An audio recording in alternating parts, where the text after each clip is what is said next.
Can public speaking be learned? Is it a skill that can be learned, or is it something you're either born with or you aren't? That is perhaps one of the most tedious, tiresome debates those of us in the public speaking world ever have to deal with.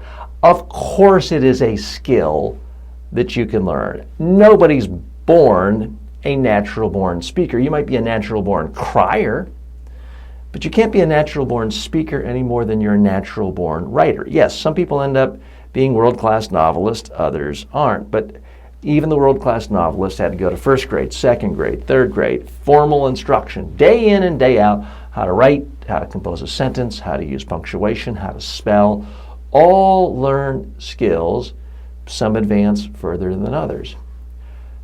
But I absolutely believe that anybody can be a great speaker. You might not command $100,000 a speech and get paid speaking gigs and be a professional motivational speaker, but that's not the goal of most people. If the goal is to communicate, to come across as comfortable, confident, relaxed, authoritative, I believe anyone who has the ability to have a conversation with another human being has all the skills it takes to be not a good speaker, but a great speaker. Part of it is there's less competition. Billions of people have been given formal instruction on how to write. Most people have not had any formal instruction on how to speak effectively.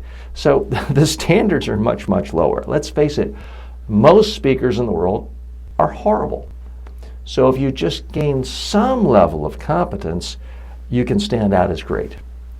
There's a very famous article, if you Google public speaking, that shows up on the top page. I believe it's on Forbes or maybe Inc., one of the prominent business publications. And it purports to show that you can't teach public speaking. It's written by a former public speaking coach who, in her opinion, says that public speaking is really not something that can be taught. Well, I have news for you. You're just a lousy public speaking teacher. You wouldn't say that music can't be taught, therefore let's just shut down all music schools, let's shut down Juilliard. That would strike you as insane if someone said that. We don't say that there can be no good gymnastic coaches. You're either born a great gymnast or you aren't. No.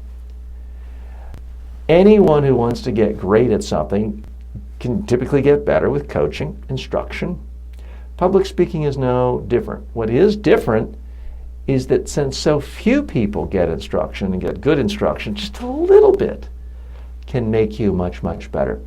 But when you look at the great speakers in history, none of them were natural-born speakers. Martin Luther King Jr. received the grade of C in public speaking, not in first grade, when he was in seminary. He was already a grown man, and he received a grade of C. John F. Kennedy used to shake behind the stage. When people looked at him, they'd see his hands and his knees shake. As president, as a member of Congress, he was known as a horrible speaker. Abe Lincoln had a screechy, high voice, was panned by the critics for many of his speeches. So again, you can go through historical figure after historical figure. They were either awful speakers or considered awful speakers when they were younger or even throughout most of their career. So no, there's no such thing as a natural-born speaker. Yes, if you can speak and you don't have a neurological problem with your tongue and mouth moving and you have vocal cords, you can be an excellent public speaker through training.